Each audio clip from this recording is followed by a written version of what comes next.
श्री गणेशाय नमः। पूर्णमासी व्रत कथा। प्रत्येक मास की पूर्णमासी को पूर्ण चंद्रमा का और सूर्य का तथा श्री सत्यनारायण का व्रत किया जाता है। यह पूर्णमासी के हेतु चंद्रोदय व्यापनी ली जाती है। इसमें वेद पुराण, देव पूजन, तीर्थ स्नान और दान पुण्य करने का पुण्य मिलता है। यदि इस दिन चित्रा नक्षत्र हो तो तरह तरह के वस्त्र दान से स्त्रियों के सौभाग्य की वृद्धि होती है।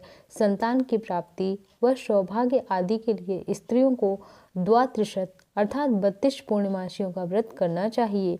यो तो किसी भी पूर्णमासी से आरंभ कर सकते हैं, परंतु इसे मार्गशीर्ष से प्रारंभ करना अति उत्तम माना जाता है।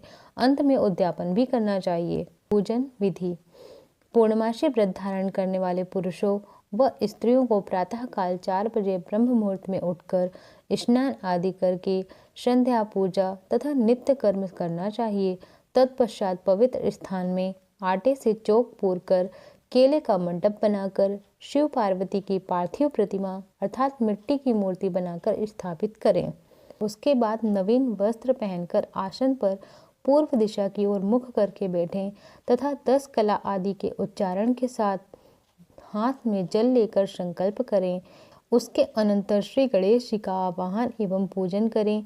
फिर वरुण आदि देवताओं का आवाहन करके कलश का पूजन करें। चंदन आदि समर्पित करें। कलश मुद्रा दिखावें तथा घंटा बजावें। गंध, अक्षत आदि के द्वारा घंटा को नमस्कार करें। दीपक को प्रणाम कर पुष्प अक्षत आदि से पूजन करें। इंद्र आदि अष्टलोकपालों का आवाहन एवं पूजन करें। फिर आसन दें, पार्थ, अर्ध एवं आचमन करावें। शिव जी को स्नान करावें, पार्वती जी को स्नान करावें। इसके अंतर पंचोपचार पूजन करें। सर्वप्रथम श्री गणेश जी का, फिर कलश का, उसके बाद दीप पूजनम, फिर महादेव को स्नान करावें, फिर माँ पार्वती को स्नान करावें एवं उनका पूजन करें। चंदन, अक्षत, पुष्प, धूप, दीप दिखावें। फिर नैवेद्य चढ़ाकर आचमन करावें। अनंतर हाथों के लिए उपटन समर्पण करें। फिर सुपारी अर्पण करें। फिर हल्दी चढ़ावे, कुमकुम, मांगलिक, सिंदूर आदि अर्पण करें। भोजपत्र, ताड़पत्र, कंठ की माला आदि समर्पण करें। पुष्प अर्पण करें तथा धूप देवें, दीप दिखावे और नैवेद्य चढ़ावे तथा ऋतुफल अर्पण करें। तांबूल, सुपारी चढ़ावें और दक्षिणा द्रव्य चढ़ावें। अनंतर भूषणादि चढ़ावें, कपूर की आरती करें तथा पुष्पांजलि चढ़ावें। यानि कानि च पापानि जाता जात कृतानि जातानि सर्वाणि नाशन्ति प्रदक्षिणा पदे पदे। इससे परिक्रमा करें और नमस्कार करके हाथ जोड़कर षोडशोपचार पूजन करें।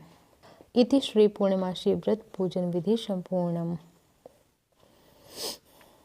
पूजन के लिए सामग्री: फूल माला, यज्ञोपवीत, गंगाजल, तांबूल, रोली, मौली, दूध, घी, दही, शक्कर, शहद, श्वेत वस्त्र, पुंगी फल यानी सुपारी, धूप, चावल, बांस की टोकरी, लाल वस्त्र, आंख आदि, रुई, दियाशलाई, तिल, बिल्वपत्र, फल, घृत, जौ, दीपक, अक्षत, धतूरा, आम के पत्ते, आटा, पंचरंग, चंदन, शर्करा, नारियल, नैवेद्य, ऋतुफल, पद 32, सुवर्ण की अंगूठी, शिव पार्वती की सुवर्ण मूर्ति, रेत, समिधा, डाक की लकड़ी, आचार्य के लिए वस्त्र, दूब, आसन, कुशा, कलश।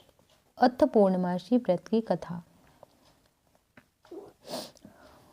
द्वापर युग में एक समय की बात है। श्री यशोदा जी ने श्री कृष्ण से कहा, हे कृष्ण, तुम संसार के उत्पन्न करता, पोषक तथा संहार करता हो।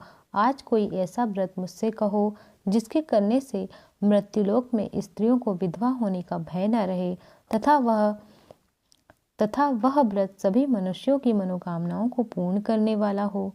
श्री कृष्ण कहने लगे, हे माता, तुमने अति सुंदर प्रश्न किया है। मैं तुमसे ऐसे ही व्रत को विस्तार पूर्वक कहता हूँ। सौभाग्य की प्राप्ति के लिए स्त्रियों को द्वात्रिशत अर्थात 32 पूर्णमासियों का व्रत करना चाहिए। इस व्रत के करने से स्त्रियों को सौभाग्य संपत्ति मिलती है। यह व्रत अचल सौभाग्य देने वाला एवं भगवान शंकर के प्रति मनुष्य मात्र की भक्ति को बढ़ाने वाला है। यशोदा जी कहने लगी, हे कृष्ण, सर्वप्रथम इस व्रत को मृत्युलोक में किसने किया था, इसके विषय में सविस्तार मुझसे कहो। श्री कृष्ण जी कहने लगे, इस भूमंडल पर एक अत्यंत प्रसिद्ध राजा चंद्रहास से पालित अनेक प्रकार के रत्नों से परिपूर्ण कतिका नाम की एक नगरी थी। वहां धनेश्वर नाम का एक ब्राह्मण था और उसकी स्त्री अति सुंदर, रूपवती एवं सुशील थी। दोनों ही उस नगरी में बड़े प्रेम के साथ रहते थे। घर में धन्य धन आदि किसी प्रकार की कोई कमी नहीं थी। संतान न होने के कारण उनको बहुत दुख था। एक समय एक बड़ा तपस्वी योगी उस नगरी में आ गया। वह योगी उस ब्राह्मण के घर को छोड़कर अन्य सभी घरों से भिक्षा लाकर भोजन किया करता था।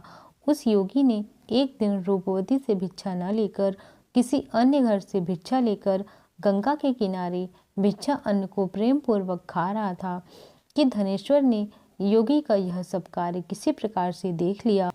अपनी भिक्षा के अनादर से दुखी होकर धनेश्वर बोला, हे महात्मन, आप सबके घर से भिक्षा लेते हैं परंतु मेरे घर की भिक्षा कभी नहीं लेते, इसका क्या कारण है। योगी कहने लगा कि निपुत्र के घर से भीख पतितों के अन्न तुल्य है। जो पतितों का अन्न खाता है वह पतित हो जाता है।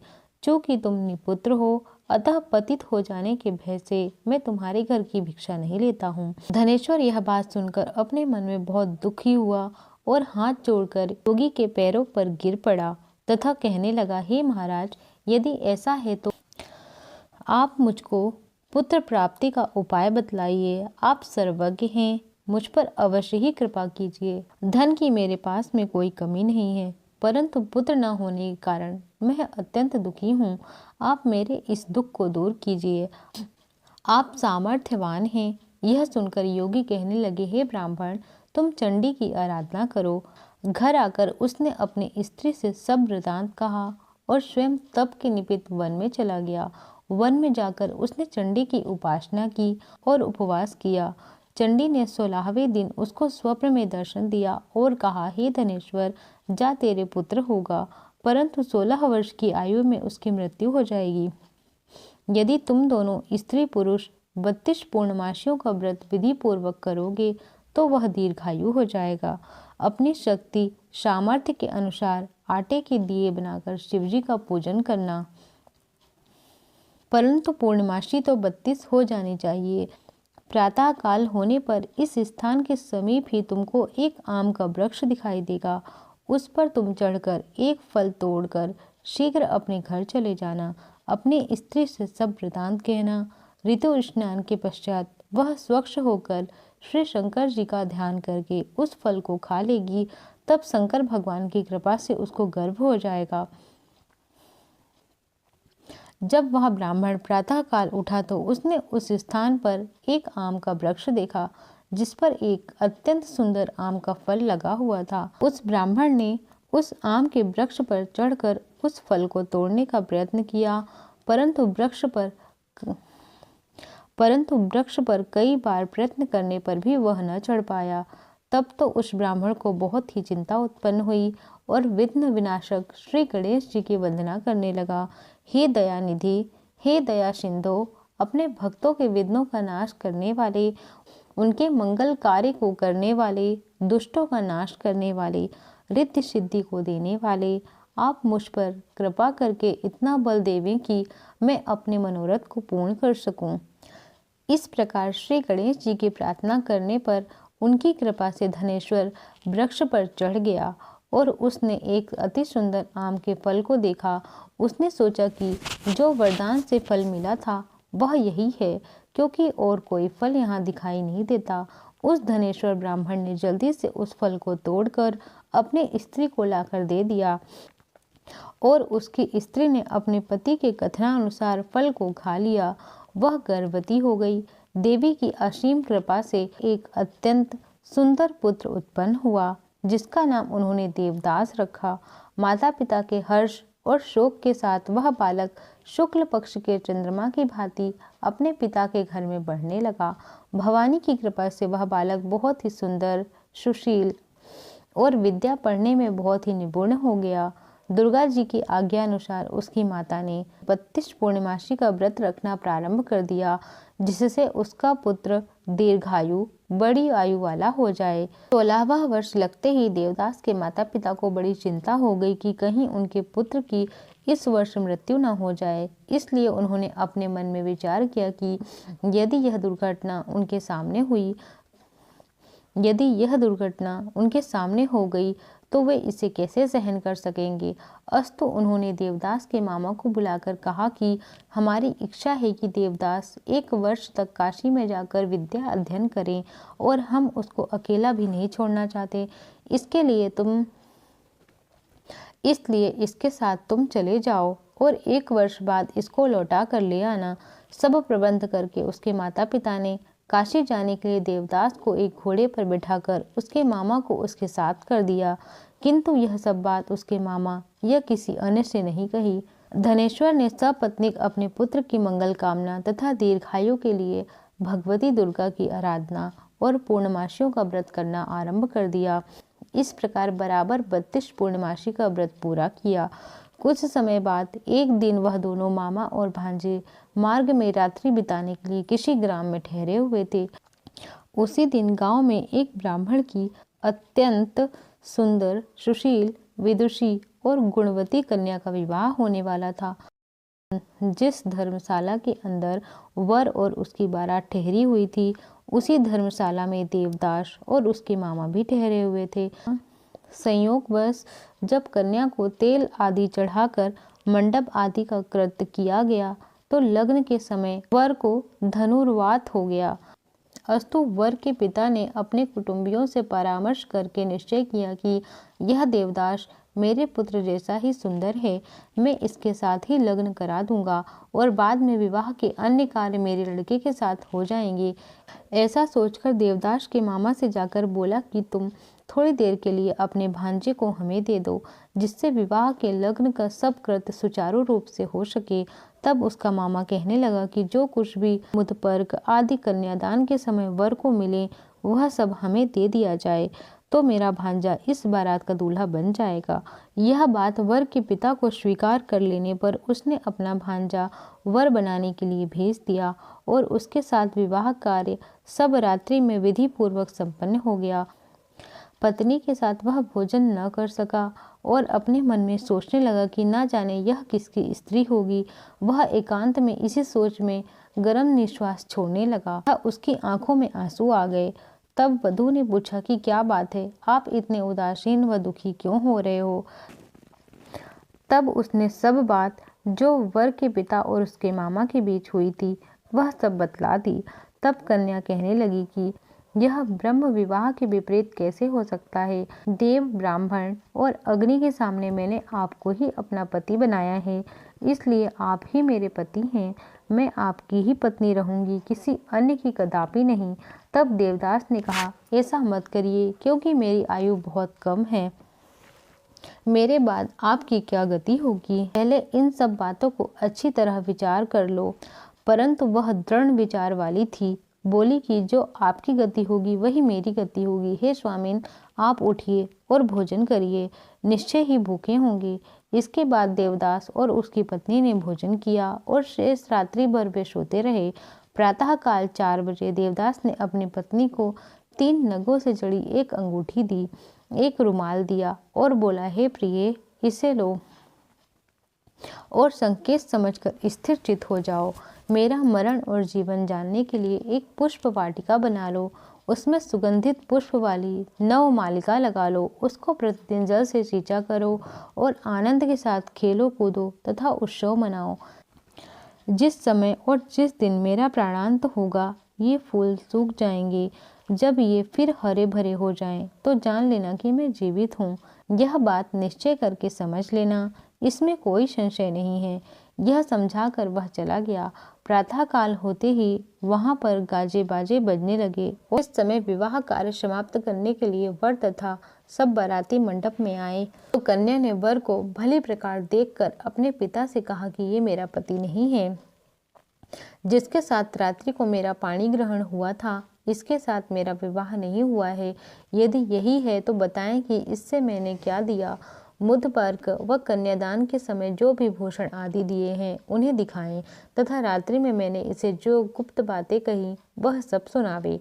पिता के अनेक कथनानुसार वर को बुलाया गया। कन्या की यह सब बातें सुनकर वर कहने लगा कि मैं कुछ नहीं जानता। इसके पश्चात लज्जित होकर अपना सा मुंह लेकर चला गया और सारी बारात भी अपमानित होकर वहां से लौट गई। श्री कृष्ण बोले, हे माता, इस प्रकार देवदास काशी विद्या अध्ययन के लिए चला गया। समय बीत गया तो काल से प्रेरित होकर एक सर्परात्रि के समय उसको डसने के लिए वहां पर आया। उस विषधर के प्रभाव से उसके शयन का स्थान चारों ओर से विष की ज्वाला से विषैला हो गया, परंतु व्रतराज के प्रभाव से सर्प उसको काटने न पाया, क्योंकि उसकी माँ ने पहले ही 32 पूर्णमासियों का व्रत कर रखा था। इसके बाद मध्याह्न के समय स्वयं काल वहां पर आए और उसके शरीर से प्राणों को निकालने का प्रयत्न करने लगे, जिससे वह मूर्छित होकर पृथ्वी पर गिर पड़ा। भगवान की कृपा से उसी समय श्री पार्वती जी के साथ श्री महादेव जी वहां पर आए।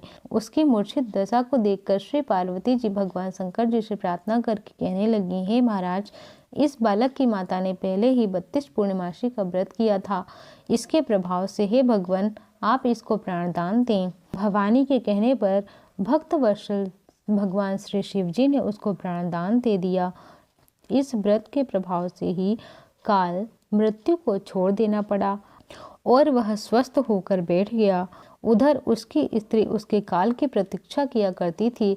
जब उस पुष्प वाटिका में पत्र पुष्प कुछ भी नहीं रहे तो उसको अत्यंत आश्चर्य हुआ, और जब वह फिर वैसे ही हरी भरी हो गई तो वह जान गई कि वह जीवित हो गए हैं। यह देखकर वह बहुत प्रसन्न हुई और अपने पिता से कहने लगी कि पिताजी, मेरे पति जीवित हैं, उनको ढूंढिए। 16वां वर्ष व्यतीत हो गया है। तब देवदास भी अपने मामा के साथ काशी से चल दिए। इधर उनके ससुर ने उनको ढूंढने के लिए अपने घर से जाने ही वाले थे कि वह दोनों मामा और भांजे वहां पर आ गए। उनको आया हुआ देखकर ससुर ने बड़ी प्रसन्नता के साथ अपने घर में उनका स्वागत किया, और उस समय नगर के निवासी भी वहां पर इकट्ठा हो गए और सबने यह निश्चय किया कि अवश्य ही इसी बालक के साथ इस कन्या का विवाह हुआ था। उस बालक को जब कन्या ने देखा तो पहचान लिया और यह तो वही है जो संकेत करके गए थे। तदुपरांत सभी कहने लगे कि अच्छा हुआ जो यह आ गया, और सब नगरवासियों ने खुशी मनाई। कुछ दिन पश्चात देवदास अपनी पत्नी और मामा के साथ ससुर के घर से बहुत सा दान दहेज लेकर अपने घर के लिए चल दिया। गांव के आने पर तो कई लोगों ने उसको देखकर उसके माता पिता को पहले ही जाकर खबर दे दी कि तुम्हारे पुत्र देवदास अपनी पत्नी और मामा के सहित आ रहे हैं। ऐसा समाचार सुनकर पहले तो उनको विश्वास नहीं हुआ, किंतु जब और लोगों ने भी आकर यही बात का समर्थन किया तो उनको बड़ा आश्चर्य हुआ। थोड़ी देर में ही देवदास ने आकर अपने माता पिता के चरणों में अपना सिर रखकर प्रणाम किया, और उसकी पत्नी ने भी सास ससुर के पैरों को स्पर्श किया। तो माता पिता ने पुत्र वधू और पुत्र को हृदय से लगा लिया और दोनों की आंखों में प्रेम अश्रु बह चले। अपने पुत्र और पुत्र वधू के आने की खुशी में धनेश्वर ने बड़ा भारी उत्सव किया और ब्राह्मणों को बहुत सी दान एवं दक्षिणाएं देकर प्रसन्न किया। श्री कृष्ण जी कहने लगे कि इस प्रकार धनेश्वर 32 पूर्णमासियों के व्रत के प्रभाव से पुत्रवान हो गया। जो भी स्त्रियां इस व्रत को करती हैं वे जन्म जन्मांतर में कभी भी वैधव्य का दुख नहीं भोगती और सदैव सौभाग्यवती रहती हैं। यह मेरा वचन है। व्रत में कोई संदेह नहीं जानना। यह व्रत पुत्र पौत्रों को देने वाला तथा संपूर्ण मनोकामनाओं को पूर्ण करने वाला है। 32 पूर्णमासियों के व्रत करने से व्रती की सब इच्छाएं भगवान शिव जी की कृपा से पूर्ण हो जाती हैं। बोलो शिव जी महाराज की जय, माँ पार्वती की जय। इति श्री पूर्णमासी व्रत कथा समाप्त। पूर्णमासी व्रत उद्यापन विधि। अनंतर माता यशोदा की पूर्णमासी व्रत के उद्यापन विधि जानने की इच्छा को जानकर श्री कृष्ण जी बोले, हे माता, मार्गशीर्ष अगहन माघ अथवा वैशाख की पूर्णमासी को व्रत आरंभ करना चाहिए और भादव या पौष में छोड़ देना चाहिए। प्रत्येक पूर्णमासी को शिव जी की शास्त्रोक्त रीति से षोडशोपचार पूजा करनी चाहिए। आटे का एक दीपक, उसमें घी व बत्ती डालकर उनके आगे जलावे। हर महीने एक एक दीपक बनाकर उसमें घी व बत्ती डालकर उनके आगे जलावे। हर महीने एक एक दीपक बढ़ाते जाना चाहिए। जब 32 दीपक पूरे हो जाएं, अर्थात 32 पूर्णमासी हो जाए, जब 32 दीपक पूरे हो जाएं, अर्थात 32 पूर्णमासी पूरी हो जाए, तो ज्येष्ठ अथवा किसी भी पूर्णमासी को उद्यापन करना चाहिए। चतुर्दशी के दिन निराहार रहकर उपवास करें। फिर रात्रि को मंडप बनाकर उनके बीचों बीच मिट्टी का एक कलश जल भरकर रखें। फिर उसे बांस के एक पात्र से ढक दें। फिर उसे कपड़े से ढक दें। तत्पश्चात उस पर यथाशक्ति सोने की एक उमा व महेश्वर की प्रतिमा स्थापित करें। अनंतर पुस्तक के आरंभ में दी हुई विधि के अनुसार यथावत उनका पूजन तथा धूप दीप नैवेद्य फल फूल अर्पण करें। रात्रि में गाना बजाना कीर्तन नृत्य आदि करके जागरण करें। प्रातः काल नित्य कर्म से निवृत्त होकर स्नान आदि करके अग्नि स्थापन करके तिल जौ चावल शर्करा घृत आदि चंदन आदि सुगंधित द्रव्यों को शाकल्य से ओम नमः शिवाय इस मंत्र से 108 बार आहुति दें। फिर ओम उमाये नमः इस मंत्र से 108 बार आहुति दें। इस प्रकार हवन करके 10 दिक्पालों को उमा महेश्वर के निमित्त वाली दें और पूर्ण आहुति दें। अनंतर आरती करें। इसके बाद यथाशक्ति ब्राह्मणों को उनकी पत्नियों सहित भोजन करावें और अपने कुटुंबियों सहित प्रसाद ग्रहण करें। अनंतर उपलिखित श्लोक का पाठ करके कहें कि हे देव, मैंने जो मंत्रहीन क्रियाहीन और भक्तिहीन पूजन किया है, यह सब आपकी कृपा से पूर्ण हो। हे देवादिदेव, आपको नमस्कार है। ऐसा ध्यान करते हुए विसर्जन करें। आचार्य को दक्षिणा दें और दूध देने वाली गाय बछड़े युक्त गोदान देवें। श्री कृष्ण भगवान ने कहा है कि इस प्रकार व्रत करने वाली स्त्रियां जन्म जन्मांतर में कभी भी विधवा नहीं होती हैं। वे इस लोक में उत्तमोत्तम भोगों को भोग कर अंत में स्वर्ग को प्राप्त होती हैं।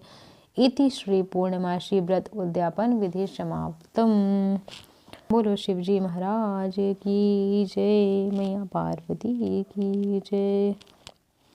आरती करो हरि हरि की करो, नटवर की भोले शंकर की। आरती करो शंकर की।